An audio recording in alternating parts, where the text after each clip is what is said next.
საღამომშვიდობისა ტელეკომპანია ბორჯომის ეთერშია საინფორმაციო პროგრამა დღის ქრონიკა.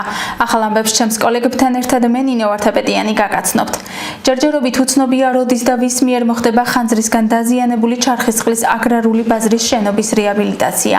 ამ თემაზე დღეს ბაზრის დირექტორსა და მერიის პირველ პირებს შორის შეხვედრა გაიმართა, სადაც რამდენიმე ვერსიაზე ისაუბრეს. კონკრეტული გადაწყვეტილება მომავალ კვირაში გახდება ცნობილი.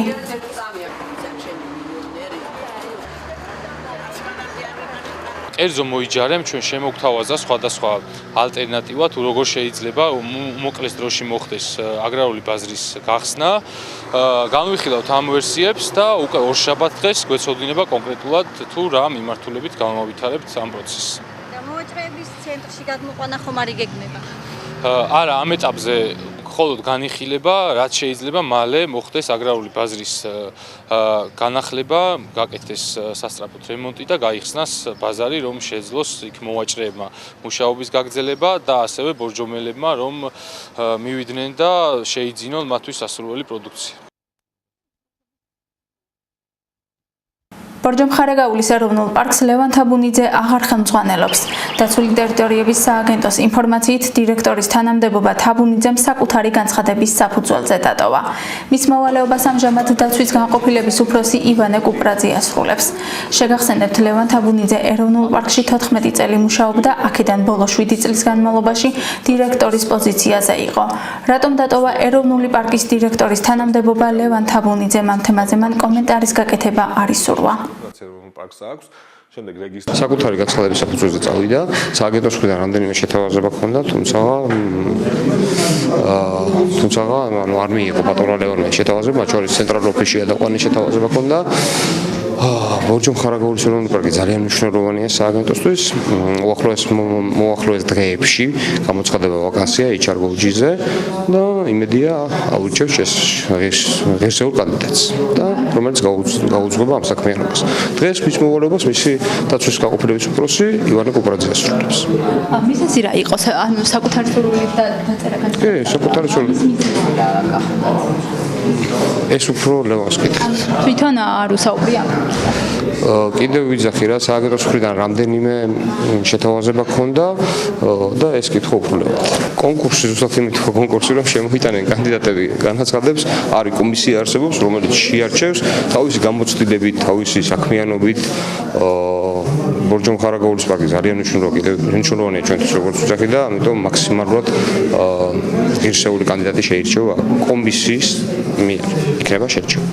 გამოცდილებას გავითვალისწინებთ, რა თქმა უნდა, თუ ადგილობრივი იქნება, შესაბამისი გამოცდილების მქონე პიროვნება უფრო კარგი იქნება.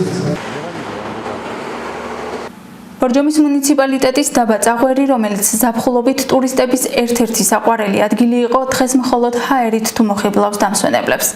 ყავისფერი წყალი ონკანებიდან მოუწესრიგებელი საგზაო ინფრასტრუქტურა და ამორტიზებული ტრანსპორტი.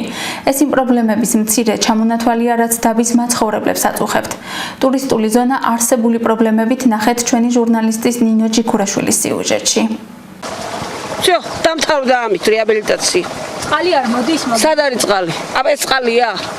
როგორც დაბა წაღვერში მცხოვრები ადგილობრივები ამბობენ, 3 წლის წინ დაწყებული წყალმომარაგების ქსელის რეაბილიტაცია ასე დასრულდა. მილის ახლამდე მიყვანილია, ოცნებად ქცეული სუფთა სასმელი წყალი კი კვლავ არ ჩანს. გააკეთეს, მოიყვანეს აქაბამდე, დამიტოვეს ეს მილი და გაიარეს წავიდნენ. ეს უკვე მესამე პარტია იყო.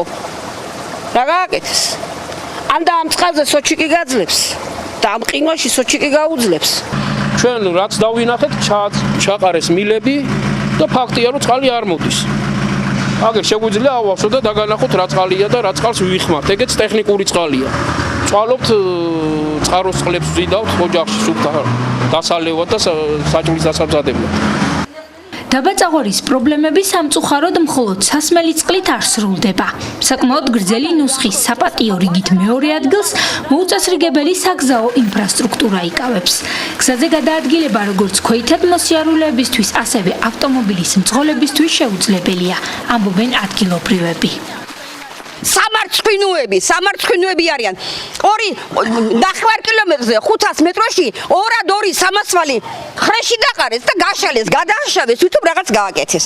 ტალახში სავსებართ, ვიხშობით ტალახში.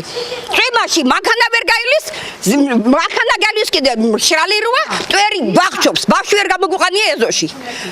სარეცხი ვერ დაგვიფენია. ვერ გვისუნთქია. ბარიღამ გადაგვიკეტონ ჟაგბადი და დაგვანებონ თავი. დაბაწაღვერი, რომელიც ზაფხულობით ტურისტების ერთ-ერთი საყვარელი ადგილი იყო, დღეს მხოლოდ ჰაერით თუ მოხიბლავს დამსვენებლებს. როგორც კურორტის ერთ-ერთი ვიზიტორი ამბობს, ჩამოსვლით ჩამოვიდა, თუმცა დაბიდან არსებული პრობლემების გამო წასვლას გეგმავს.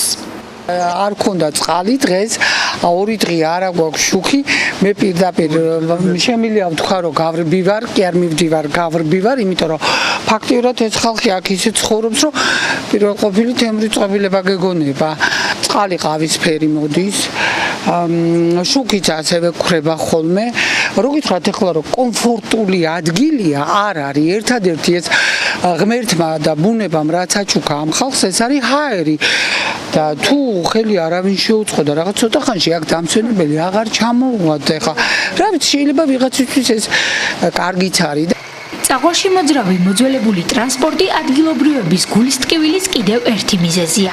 ამ თემაზე დაბაში ხუმრობენ კიდეც. ამბობენ რომ ამორტიზებული ტრანსპორტი ნებისმიერ დროს შეიძლება უბრალოდ დაიშალოს. ადგილობრივები კიდევ ერთ პრობლემად კულტურის სახლის მოძველებულ შენობასა და სასცენო ინფრასტრუქტურას ასახელებენ. სხვადასხვა შემოქმედებითი ჯგუფები მოღვაწეობას დაზიანებული შენობისა და სარეპეტიციო დარბაზების არარსებობის გამო სრულყოფილად ვერ ახერხებენ. აღნიშნული პრობლემების განხილვა გადაცემა ფორუმში დღეს 22 საათზე გაგრძელდება. დაელოდეთ და გაიგეთ, როგორ მოაგვარებს ადგილობრივი თვითმმართველობა მოსახლეობის პრობლემას წაღვერში. ახლა კი ვაგრძელებთ გამოშვებას. ბორჯომში ძველი ურნები ახლით ჩანაცვლდება. მთლიანობაში 250 კონტეინერი განთავსდება. თვის ბოლომდე მუნიციპალიტეტის ყველა უბანსა და სოფელში ნაგვის ურნების განაწილების პროცესი დასრულდება. ახალი თანამედროვე ტიპის კონტეინერები მუნიციპალიტეტებისათვის სახელმწიფომ შეიძინა თითოეული მათგანი ღირებულება 500 ევროა. პირველ რიგში მინდა ბორჯომის ტელევიზიის მეშვეობით მყარი ნარჩენების კომპანიას და გუბერნიას დიდი მადლობა მოუხადო ასეთი საჩუქრისთვის, იმიტომ რომ 250 ურნა ბორჯომის ტერიტორიაზე გადმოეცა საჩუქრა და ეს ძალიან დიდი დადებითი მხარი არის ბორჯომის მუნიციპალიტეტისთვის. რაც შეეხება ამ ურნებთან დაკავშირებით, უკვე დაწყებული არის გადანაწილება ამ ახალი ურნების ბორჯომის მასშტაბით, შიგ ქალაქში, ყველა უბანში და ყველა ჩიხში რიგდება ეს ახალი ურნები, ლაგდება უკვე ეს ახალი ურნები, დანარჩენი გადანაწილდება ბაკურიანის მხარეში. ოღონდ რაც შეეხება რკინის ურნებს, რომელიც კარგი არის უკვე ხვალიდან ვიწყებთ სოფლებში გადანაწილებას და ჯერ პირველ ეტაპზე დაზიანებულის ჩანაცვლებას ახლით, შემდეგ უკვე დაწყებული არის მუშაობა და ჯგუფი მუშაობს დაზიანებულის აღდგენაზე და ეტაპობრივად ამ თვის ბოლომდე მთელი ქალაქის მასშტაბით, სოფლების მასშტაბით საერთოდ პრობლემა აღარ იქნება ბუნკერებთან დაკავშირებით. სულ ყველა აღდგენილი იქნება და დაზიანებული ბუნკერი ასად არ გვექნება. ძირითადად ეს ახალი ურნები განთავსდება ტურისტულ არეალში და დანარჩენი უკვე გადაინაცვლებს სხვა ტერიტორიებს, სადაც ამეიხანი არ იყო სანაგვე ურნები განთავსებული. ამატებით ამ ურნების შემოტანა მოგცემს იმის საშუალებას, რომ უფრო უკეთესად მოვიცვათ მთელი არეალი მუნიციპალიტეტის და ეს თავის მხრივ იმის საშუალებას იძლევა კიდევ რომ ჩვენი მუნიციპალიტეტი იყოს უფრო სუფთა, უფრო მოწესრიგებული და უფრო გალამაზებული. ინტელექტუალური თამაშების რასადროდის გამარჯვებული ბაკურიანის საჯარო სკოლის გუნდი გახდა. ამავე გუნდიდან ანა ბუძიევას კი საუკეთესო მოაზროვნის ტიტული მიენიჭა. გაზაფხულის სეზონის ყველაზე წარმატებულ სკოლას და მის მოსწავლეს გარდამავალი ბუს 2 ქანდაკება გადაეცა. გამოვლიდნენ მეორე და მესამე ადგილზე გასული გუნდებიც. გამარჯვებულები ორგანიზატორებმა დაასაჩუქრეს. 2018 წლის გაზაფხულის სეზონის ინტელექტუალური თამაშის ჩემპიონატი დასრულდა. რასადროდის ფინალურ შეხვედრაში ერთმანეთს 12 გუნდი დაუპირისპირდა. საბოლოოდ გამარჯვებული გახდა ბაკურიანის საჯარო სკოლის გუნდი, რომელსაც გარდამავალი ბუს ქანდაკება და წიგნები გადაეცა საჩუქრად. ამავე გუნდიდან საუკეთესო მოაზროვნის ტიტული მიენიჭა ანა ბუძიევას. საუკეთესო გუნდი მყავდა, საუკეთესო მოთამაშეებით, ვერ გამოყოფ, ყველა საუკეთესო იყო და ძალიან მაგრად თამაშობდნენ. კონკურენცია საკმაოდ კარგი იყო. კარგი გუნდები იყვნენ პირველი სკოლის გუნდი და მინიკე მესამე სკოლის და უსწორმოდ ბედნიერები და გახარებულები ვართ მოგებით. მეორე და მესამე ადგილები მესამე საჯარო სკოლის გუნდებმა გადაინაწილეს, ისინი წიგნებით დასაჩუქრდნენ. ფინალის ყველა მონაწილეს კი სიგელი გადაეცა. ჩვენ გავედით მეორე ადგილზე, პრიზებიც დავიმსახურეთ, მაგრამ მეველოდით რომ ვაჯობებდით ჩვენს მოწინააღმდეგე გუნდს, რომელიც პირველ ადგილზე გავიდა, სულ რაღაც ერთი ქულა იყო, მაგრამ ძალიან კარგი თამაში წავიდა და ჩვენი მოწინააღმდეგე გუნდი ძალიან მაგრები იყვნენ. დაძაბული თამაშის შედეგად პირველი ადგილი ანუ მოაზროვნის ტიტული დაისაკუთრა ბაკურიანის საჯარო სკოლის გუნდმა. მეორე ადგილი დაიკავა ბორჯომის ნომერ მესამე საჯარო სკოლის გუნდმა, რომელიც ძალიან წარმატებული გუნდი არის და მიმდინარე ინტელექტის დღესთან დაკავშირებით ტოლიერავს დაუდო და მოიგო ეს რეგიონალური ტური, ხოლო მესამე ადგილი დაიკავა ისე მესამე საჯარო სკოლის გუნდმა, სხვათა შორის მერვე კლასის მოსწავლეებმა, რომელმაც საკმაოდ მაღალი კონკურენცია გაუწია სხვა დანარჩენ გუნდებს. გარდამავალი ბუ, რომელიც აიღო როგორც მოაზროვნე გუნდმა, ასევე მოაზროვნე მოთამაშე, მოახლოეს სეზონამდე იქნება გამარჯვებული საკუთრებაში და მომდევნო სეზონის დაწყების წინ ბუებს ჩამოგვიტანენ და დაიწყება მომავალი ასპარეზობა ბუს მოსაპოვებლად. ყველა მონაწილე მოტივირებული და აღფრთოვანებული და ყველა წარმატებული იყო. თითქმის ყველა გუნდებმა ღირსეულად იბრძოლეს და რა თქმა უნდა გამარჯვებული მაინც გამოვლინდა და ეს იყო ბაკურიანის საჯარო სკოლის გუნდი. მინდა რომ მიულოცო მათ, მიხარია მათი წარმატებები და გამარჯვებები უსურვო შემდეგ თამაშებში. ასევე ყველა გუნდს მინდა უსურვო მომავალში წარმატება. მიხარია რომ ბავშვებში ეს თამაში ძალიან პოპულარობით სარგებლობს. გაზაფხულის სეზონის თამაშებში მონაწილეობა სულ 44 გუნდმა მიიღო. ინტელექტუალური თამაში ნახევარფინალებისა და ფინალისგან შედგება. რასადროდის მომდევნო სეზონის შემოდგომიდან განახლდება. ინტელექტუალური თამაში ბორჯომში უკვე მრავალი წელია ადგილობრივი მუნიციპალიტეტის, საბიბლიოთეკო გაერთიანებისა და ინტელექტ კლუბის ორგანიზებით ტარდება.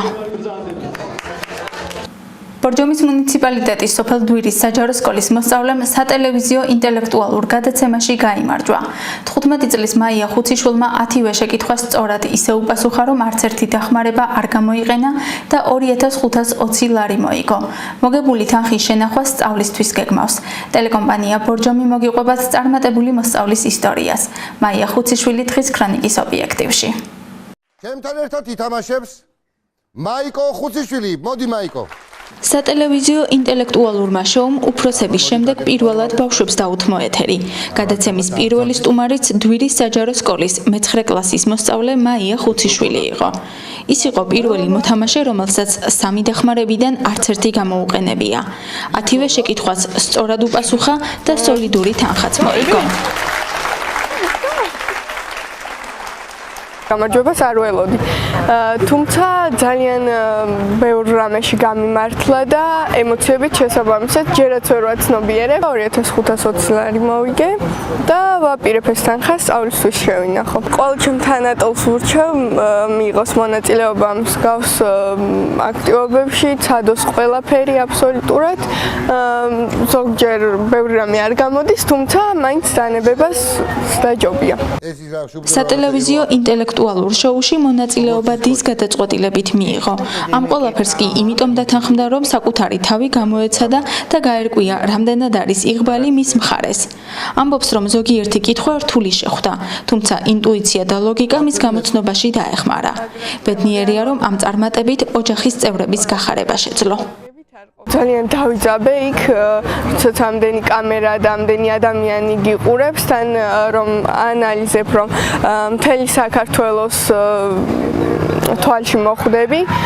მაინც ძნელია იქ ჯდომა. საერთოდ ჩემი დის გადაწყვეტილება იყო და ისეთი ბედნიერი იყო ის, როცა იქიდან გამოვედი, რომ მარტო მისთვის ღირდა იქ წასვლა.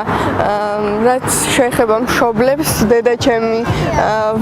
დედაჩემმა ვერ მოახერხა იქ წამოსვლა და სახლიდან გულშემატკივრობდა, ყოველ ნახევარ საათში ერთხელ მირეკავდა და მკითხულობდა რა ხდებოდა და რო დავურეკე უკვე გამარჯვებულმა მისი ცრემლარევი სიტყვები გავიგონე და სიამაყისგან მეც თითქოს რაღაც უფრო დიდი შევდავი გწენი, მაგრამ გამიხარდა რომ მათი მოლოდინი გავამართლე, მამაც აქ არ არის საზღვარგარეთაა და ძალიან მიხარია რომ შევძელი მისი გული ერთხელ მაინც გამეხარებინა ჩემი წარმატებით. ამბობს, რომ მის წარმატებაში დიდი წვლილი მშობლიურ სკოლას მიუძღვის. მაია ხუციშვილი საზოგადოების დამოკიდებულებაზეც საუბრობს. როგორც თავად ამბობს, სკოლის პედაგოგების და მოსწავლეების მსგავსად ეს წარმატება ნაცნობებსაც და უცნობებსაც ერთნაირად ახარებთ. დირექტორიც, მასწავლებლებიც ცდილობდნენ დამხმარებოდნენ რამდენი აი ეს ერთი კვირა მოსამზადებელი პერიოდი ჩაწერამდე თითქმის ყოველ დღე ისეთ საინტერესო კითხვებს მისვამდნენ არა მარტო მასწავლებლები, კლასელებიც და მეგობრებიც ისეთ კითხვებს მისვამდნენ, რაც შესაძლოა იქ ეკითხათ ან რაღაც გარშეცოდნა დამეგროვებინა ამ ერთ კვირაში. იმის შემდეგ რაც გადაცემა გავიდა, უფრო მეტ სითბოს გრძნობ საზოგადოებისგან. ნებისმიერი უცნობი თუ ნაცნობი ადამიანი მხვდება ქუჩაში და მილოცავს წარმატებას. არ მეგონა თუ ამდენ ადამიანს ვუყვარდი და ესე კარგად შეხვდებოდნენ ჩემს წარმატებას. სკოლაში კარგად სწავლობს და უყვარს კლასგარეშე ლიტერატურის კითხვაც. ამ ყველაფერთან ერთად დაინტერესებულია არაფორმალური განათლების მიღებითაც. წელს მონაწილეობას იღებდა ინტელექტუალურ თამაშში რა სად როდის, რომელიც ბორჯომში ტარდება. ჩართული იყო გარემოსდაცვით კამპანიაში და თანატოლებთან ერთად საზოგადოებას ნარჩენების სწორად დახარისხების წესებს აცნობდა. იყო მოქალაქე ჟურნალისტი და პრეს-კაფეს წამყვანი. მონაწილეობს სხვადასხვა სახის პროექტში. მე კი ირაკლი გოგოლაძე. უმეტესად ვცდილობ მოხალისეობრივ საქმეს მივყო ხელი. ანუ ძალიან დამეხმარა თქვენი ტელევიზია, ბორჯომის ტელევიზია, სადაც მოქალაქე ჟურნალისტად ვიყავი რამდენიმე ხანი. ბორჯომის ტელევიზია დამეხმარა კამერებთან ურთიერთობაში და ძალიან ბევრი კომპლექსის დაძლევაში, რაც იქამდე მქონდა. ასევე იყო იუსტიციის სახლის დანაშაულის პრევენციის ცენტრის მოხალისე, რომელმაც ასევე დიდი გავლენა მოახდინა ამაზე. სასკოლო კლუბები, რაღაც სხვა აქტივობები და ასე შემდეგ. ყველაფერმა ერთად გავლენა იქონია ჩემზე და მოახდინა ჩემი შეცვლა და საკუთარი თავის რწმენის ქონა.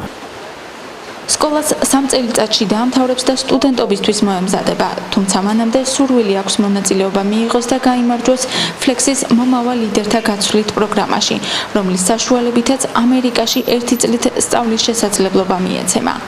15 წლის მაია ხუციშვილი პიროვნულ განვითარებას და გამოცდილების დაგროვებას ყოველდღიურად ცდილობს. ნარჩენების მართვის კოდექსის ამოქმედებიდან ზუსტად 3 წელი გავიდა. გამკაცრებული ჯარიმები გარემოს დაბინძურების ფაქტების შემცირების და მისი პრევენციის მიზნით დაწესდა. აღსრულებაზე პასუხისმგებელი სახელმწიფო ინსტიტუტები აცხადებენ, რომ კოდექსი ეფექტური და ქმედუნარიანი აღმოჩნდა. ადგილობრივი მოსახლეობის განცხადებით კი ჯარიმების ოდენობა კვლავ უნდა გაიზარდოს, რომ კანონის აღსრულება უფრო ეფექტური იყოს. თემაზე ჩვენმა ჟურნალისტმა ნინო ჯიქურაშვილმა იმუშავა.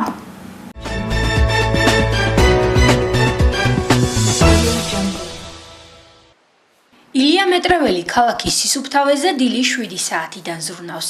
სანამ ადგილობრივები გადაადგილებას დაიწყებენ, დაკისრებული მოვალეობის პირნათლად შესრულება უნდა მოასწროს. ამბობს, რომ ნარჩენების მართვის ახალი რეგულაციების ამოქმედების შემდეგ გარკვეული პერიოდი ქუჩებში საყოფაცხოვრებო ნარჩენების რაოდენობა მიკლო. თუმცა საკურორტო სეზონის დადგომასთან ერთად ჯარიმების შიშიქრება და ყოველდილით მეეზოვეს კუთვნილი ტერიტორიის დასასუფთავებლად უფრო მეტი ძალისხმევის გამოჩენა უწევს. ყრია, ნაგავი, სიგარეტის ბიჩოგები, ქაღალდები, პარკის შესაძლებელი მით უმეტეს დამშვენებელი მოდის სუდანაგვიანებულია. იმისათვის, რომ ბუნებაზე ადამიანის ზემოქმედების მაჩვენებელი შემცირებულიყო 2015 წელს, ძალაში ნარჩენების მართვის კოდექსი შევიდა, სადაც ჯარიმების მინიმალური ოდენობა 50, მაქსიმალური კი 5000 ლარით განისაზღვრა. კანონის აღსრულება ადგილობრივ თვითმმართველობას, გარემოსდაცვითი ზედამხედველობის დეპარტამენტსა და შინაგან საქმეთა სამინისტროს დაევალა. რამდენად ეფექტური აღმოჩნდა კანონი და კონტროლი მის აღსრულებაზე. ამ კითხვით მთავარ სახელმწიფო ინსპექტორს მიმართეთ. ნარჩენების მართვის კოდექსმა ძალიან კარგად შეკრა და გამოავლინა და იდენტიფიცირება მოახდინა ყველა იმ უფლებამოსილი ორგანოსი, ვინც არის ვალდებული ამ კანონის აღსრულებაზე და ასევე საკმაოდ მკაფიოდ გაწერა ყველა ის ვალდებულება, როგორც სახელმწიფო უწყებების, ასევე ფიზიკური და იურიდიული პირების. აქედან გამომდინარე ცხადია, ჩვენ კიდევ გარკვეულ რაღაცებს სწავლობთ საქართველოში, როგორც ფიზიკური იურიდიული პირები და ასევე სხვა აღმასრულებელი ორგანო, მაგრამ ძალიან კარგია, რომ ამ პროცესს მიეცა ასე ვთქვათ, ერთგვარი ბიძგი ამ ნარჩენების მართვის კოდექსის შემუშავებით და შემდგომში უკვე პარლამენტის მიერ როდესაც იქნა მიღებული, ჩვენ დავიწყეთ უკვე ნარჩენებზე სწორად, ასე ვთქვათ, ფიქრი, სწორად მართვა და ასე შემდეგ. ნარჩენების მართვის გეგმა შევიმუშავეთ ამ წლის გაზაფხულზე, რაც თანხმედრაში არის ეროვნულ გეგმასთან. გეგმა თავის თავში მოიცავს იმას, რომ მომსახურება უნდა იყოს უფრო გაფართოებული და უფრო ხარისხიანი. ანუ ის სოფლები და ის უბნები, საიდანაც ვერ ხერხდება საყოფაცხოვრებო ნარჩენების გამოტანა, უნდა მოხდეს ათვისება სრულად და მომსახურება უნდა იყოს სრულყოფილი. მოხდება უღრნების დამატება, პარალელურად ჩანაცვლება ახალი უღრნების. ასევე გეგმა ითვალისწინებს, რომ არსებული ნაგავსაყრელები, რომლებიც არის თვითნებურად შექმნილი, უნდა მოხდეს მისი დასუფთავება და დაკონსერვება. და რაც ყველაზე მთავარი ამ გეგმაში ის არის, რომ უნდა მოხდეს საყოფაცხოვრებო ნარჩენების სეპარირება, ანუ დახარისხება. ქვეყნის მასშტაბით მიმდინარე წელს ნარჩენების მართვის კოდექსის დარღვევის 155 შემთხვევა დაფიქსირდა. ადგილობრივები აცხადებენ, რომ კანონის ეფექტურობისთვის აღსრულებაზე კონტროლი უფრო მეტად უნდა გაძლიერდეს. უნდა დავიცვათ სისუფთავები. ევროპისკენ მივიწევთ, ევროპისკენ და აქ ნაგავში ვიხჩობით. ამიტომ ცოტა უნდა მანქანა მიდის და გადმოვაგდებთ ცარიელ კოლოფს სიგარეტის. რა არის ეს? საცხოვრობთ რა ქვეყანაში ვარ. არ შეიძლება ეს. ჯარიმები უნდა გაიზარდოს. და მე აღარ იზამენ მაგას. თვით შეგნება უკეთესი არის ვიდრე საჯელის მოხდა. ჩვენ თვითონ უნდა გვესმოდეს, რომ არ დავანაგვიანოთ ჩვენი ქალაქი და გვიყვარდეს. ჯიბეს რომ მოხდება, მე ყველა ჭკუას ისამს. თუ დაყრიან, უნდა დააჯარიმო. ქალაქის ცენტრალური უბნების საყოფაცხოვრებო ნარჩენებით დაბინძურების პარალელურად პრობლემას წარმოადგენს ეგრეთ წოდებული სტიქიური ნაგავსაყრელები. გარემოს დაცვითი ზედამხედველობის დეპარტამენტი აღნიშნავს, რომ მათი თხოვნით ეს ტერიტორიები საყოფაცხოვრებო ნარჩენებისგან ადგილობრივმა თვითმმართველობებმა უნდა გაწმინდონ. გარემოს დაცვის ზედამხედველობის სამსახური თანამშრომლები დადიან ქალაქის ირგვლივ მდინარეებთან, ფერდობებზე, ტყეში და ასურათებენ დანაგვიანებულ ტერიტორიებს, შემდეგ მუნიციპალიტეტს აწვდიან ამ დასურათებულ ტერიტორიებს და მუნიციპალიტეტი გვაწვდის ჩვენ უკვე ამ ინფორმაციას. ეს პრობლემა დიდი ხანია იყო, მაგრამ 1 მაისიდან მუნიციპალიტეტმა შექმნა ევსკაციანი ჯგუფი, რომელიც მთელი წლის განმავლობაში ამ ლოკაციებს დაასუფთავებს და ეს პრობლემა აღარ იქნება. უკვე და მიმდინარეობს უკვე მუშაობა, ყოველდღიურად მიმდინარეობს მუშაობა ლოკაციებიდან გამომდინარე, მაგრამ ჩვენ მარტო ამ ლოკაციებს არ უყურებთ. ბორჯომის მასშტაბით რაც არის ჩვენი ტერიტორიები, ეს ჯგუფი ყოველდღიურად ასუფთავებენ და ამ ლოკაციების პრობლემაზე საგვარებენ. 2019 წლიდან ძალაში ნარჩენების სეპარირების ახალი ვალდებულება შედის. ახალი რეგულაციებით მწარმოებლებსა და იმპორტიორებს ხმარებიდან ამოღებული პროდუქციის დახარისხებისა და გადამუშავების ვალდებულება დაეკისრებათ. მოგესალმებით, ჩვენს რუბრიკაში გარემოს დაცვით კანონმდებლობასა და ნარჩენების მართვის კოდექსის ეფექტურობაზე ვისაუბრებთ. შეგახსენებთ, რომ ნარჩენების მართვის კოდექსი 2015 წლის 15 იანვრიდან ამოქმედდა. ცვლილებების მიხედვით მთელ რიგ სამართალდარღვევებზე ჯარიმების ოდენობა მკვეთრად გაიზარდა. ცვლილებების მიზანი იყო შემცირებულიყო გარემოს დაბინძურების ფაქტები, ასევე მომხდარიყო მათი პრევენცია. ნარჩენების მართვის კოდექსის ამოქმედებიდან ზუსტად 3 წელი გავიდა. საინტერესოა რეალურად როგორ იმოქმედა აღნიშნულმა კანონმა და რამდენად ეფექტური იყო მისი აღსრულების მექანიზმები. თემას ჩვენ დღეს განვიხილავთ სენის, კავკასიის გარემოსდაცვითი არასამთავრობო ორგანიზაციების ქსელის წარმომადგენელთან, არჩილ ლეჟავასთან ერთად. მოგესალმებით ბატონო არჩილ, მადლობას გიხდით რუბრიკაში მონაწილეობისათვის. სანამ უშუალოდ გადავალთ ნარჩენების მართვის კოდექსის ეფექტურობასთან და აღსრულების მექანიზმებთან დაკავშირებით, ალბათ მაყურებლისთვის საინტერესოა ვისაუბროთ თუ კონკრეტულად რა ცვლილებებს გულისხმობს გარემოს დაბინძურების კუთხით ნარჩენების მართვის კოდექსი და რატომ იყო მნიშვნელოვანი ჩვენი ქვეყნისთვის მისი მიღება. მოგესალმებით, დიდი მადლობა მოწვევისათვის. თავდაპირველად დავიწყებ იმით, რომ ჩვენი პროექტი, როგორც მოგეხსენებათ, სენი, ამ შემთხვევაში მის განხორციელებას აკეთებს ნარჩენების მართვის ტექნოლოგია რეგიონებში და იგი დაფინანსებული არის ამერიკის შეერთებული შტატების საერთაშორისო განვითარების აგენტოს მიერ და მე როგორც ამ პროექტის ერთ-ერთი თანამშრომელი გესაუბრებით დღეს იმ პრობლემატიკასთან და იმ საკითხებთან დაკავშირებით, რომელიც თქვენს ინტერესს წარმოადგენს დღევანდელ დღეს. დავიწყოთ იქიდან, რომ ნარჩენების მართვის კოდექსთან დაკავშირებით ერთი-ორი სიტყვით შევეხები მას, ანუ მოგეხსენებათ, რომ ეს არის ნორმებისა და მოთხოვნების ერთობლიობა, რომელიც 2015 წლიდან თქვენი თქმით მიხედვით და როგორც მოგეხსენებათ, ძალაში შევიდა და იგი ესე იგი ჯარიმებთან მიმართებაში ყოველ შემთხვევაში ამ შემთხვევაში მე ვარ ჯარიმების კომპონენტის ლიდერი კომპანიაში, ორგანიზაციაში და ჯარიმების კუთხით ძალიან ეფექტური ცვლილება განხორციელდა, რადგანაც განისაზღვრა რაოდენობრივად და ასევე მოცულობითად თუ რა რაოდენობას და რა მოცულობაზე რა კონკრეტული ჯარიმა იქნებოდა შემოღებული.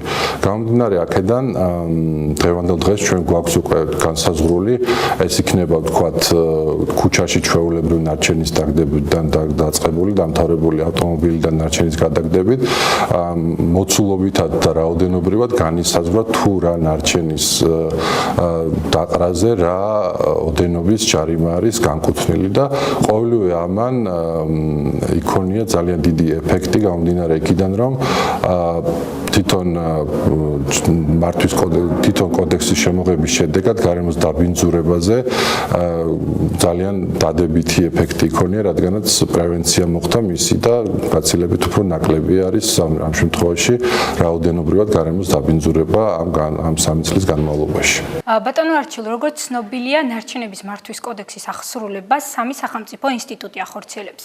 ეს არის ადგილობრივი თვითმმართველობა, გარემოს დაცვითი ზედამხედველობის დეპარტამენტი და შინაგან საქმეთა სამინისტრო. თქვენი აზრით, რამდენად ეფექტურია მათ მიერ შემოთავაზებული აღსრულების მექანიზმები? ამ შემთხვევაში გეტყოდით ერთ საკითხს, რომ კონკრეტულად ნარჩენების ჯარიმების აღსრულება ხორციელდება ამ 3 ინსტიტუტის მიერ და რაც შეეხება აღსრულების მექანიზმებს, მინდა გითხრათ, რომ საკმაოდ ეფექტურად ახორციელებს როგორც შინაგან საქმეთა სამინისტრო, ასევე გარემოს ზედამხედველობის დეპარტამენტი, მაგრამ შეინიშნება ცოტაოდენი შეფერხება ადგილობრივი ხელისუფლებების მიერ მათი აღსრულების განხორციელებაში, რაც რიგი მიზეზებით არის გამოწვეული.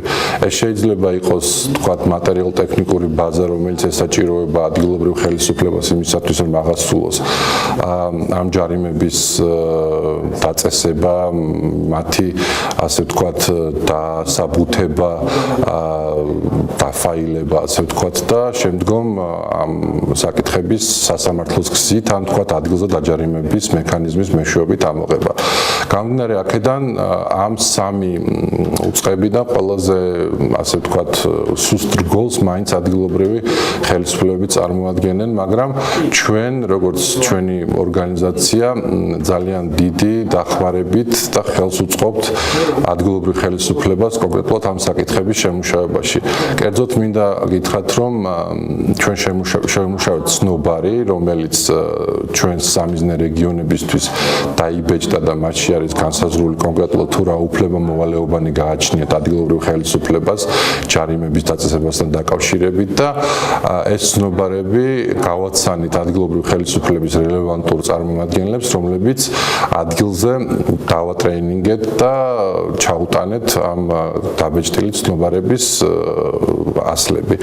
ასევე ჩვენ ვახორციელებთ ფართომასშტაბიან კამპანიას, რომელიც დღეს ხვალ უკვე დასრულდება საზოგადოებრივ არხზე და რეგიონალურ ტელევიზიებში გასასვლელი სოციალური რეკლამა, რომელიც ცნობიერებას აამაღლებს მოსახლეობაში თვითონ ნარჩენების ჯარიმებთან დაკავშირებით და ეს გავა კლიპის სახით და იტრიალებს ტელევიზიებში, რადგანაც ადამიანების და რეგიონებში განსაკუთრებით ცნობიერების ამაღლება ამ კუთხით, რომ ვთქვათ, ნარჩენის დაყრის შემთხვევაში ადამიანი არა მხოლოდ ცუდს შედის, არამედ იგი დაიჯება ამის გამო და მას შეესაბამება კონკრეტული ჯარიმა, აი ამის შესახებ ინფორმაციაც რომ მივიტანოთ ადგილობრივ მოსახლეობამდე, რაც რა თქმა უნდა კიდევ და კიდევ ხელს უწყობს ადგილობრივ ხელისუფლებას ამ თვალსაზრისით. ახალმა კოდექსმა შემოგთავაზა საკმაოდ გამკაცრებული ჯარიმები.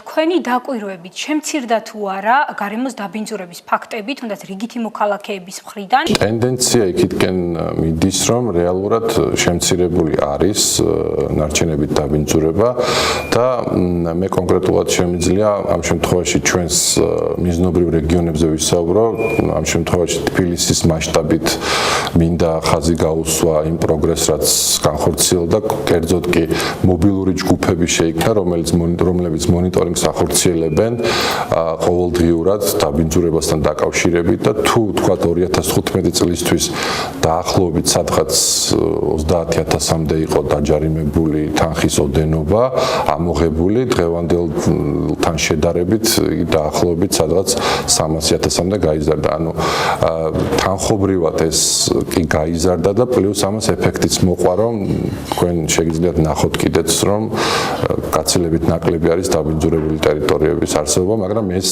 ის შედეგი არ არის, რაც რისთვისაც ჩვენ ვილთვით. ჩვენი მიზანი არის, რომ არა ამ ჯარიმების გამკაცრების საფუძველზე მოხდეს ცვლილება თვითონ ამ დაბინძურებისა, არამედ ცნობიერების ამაღლება უნდა მივიდეს იმ დონემდე, რომ მოსახლეობას თვითონ არ გქონდეს იმის სურვილიც და არც თქვათ არანაირი мотиваცია პირიქით უარყოფითად უნდა იყვნენ განწყობილი იმისკენ, რომ რაც შეიძლება ნაკლებად დააბინძურონ გარემო და რაც შეიძლება ნაკლები იყოს გარემოზე ამ შემთხვევაში ადამიანების ზემოქმედება იმ თვალსაზრისით, რომ აბინძურებენ მას.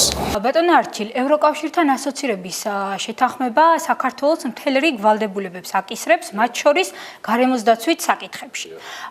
რა ეტაპზეა ამ კუთხით ჩვენი ქვეყნის მიერ ამ დაკისრი ვალდებულებების შესრულება და განსაკუთრებით რომელი ვალდებულება გეჩვენებათ ყველაზე რთულად შესასრულებლად ამ ეტაპზე?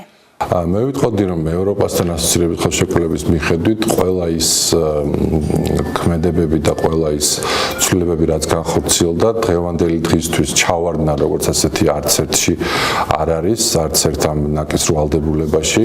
ანუ ყველა მიმდინარეობს თავისი რიგითობის მიხედვით და ანუ შეუსრულებელი არც ერთი არ არის, რადგანაც იმ ვადებში ხორციელდება რა ვადებიც არის დაწესებული, მაგრამ მე მაინც გამოვყოფთი განსაკუთრებულად ესე იგი მოსაკრებლის ამოღების კუთხით მეტ ჩართულობას ცენტრალური ხელისუფლების მხრიდან, რადგანაც ეს უნდა განხორციელდეს და მეტად მტკივნეული და ისეთი პოლიტიკური თემას წარმოადგენს, რადგანაც მოსაკრებლის მომატება ცვლილება, თქვათ კლება, რა თქმა უნდა, მოსახლეობაში არ აღიქმება ყოველთვის დადებითად და ამისთვის ყველა ის საფუძველი უნდა შეიქმნას, რათა განხორციელდეს ის ძველი მოძველებული სისტემა, რომელიც ადრე იყო და ეფუძნებოდა უბრალოდ დაანგარიშებას და არ იყო დაფუძნებული არანაირ დაანგარიშებასთან, რომელიც დასავლური და რომელიც ესე იგი ევროპული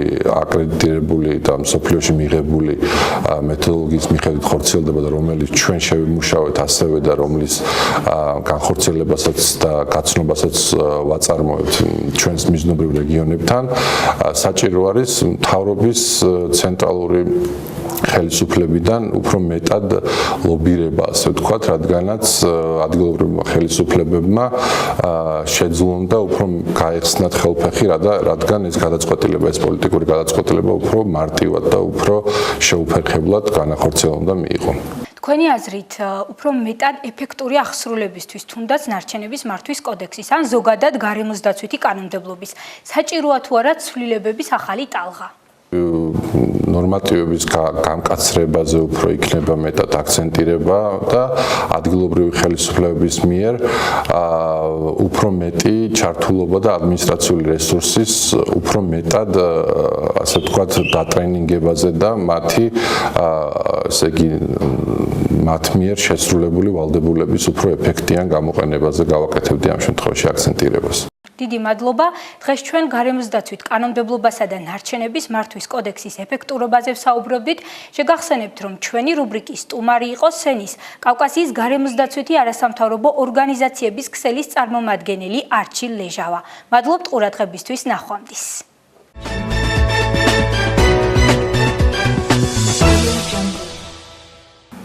ასეთი იყო 8 ივნისის დღის ქრონიკა. ახალი ამბების ნახვა შეგიძლიათ ტელეკომპანია ბორჯომის ვებ-გვერდსა და Facebook-ის გვერდზე.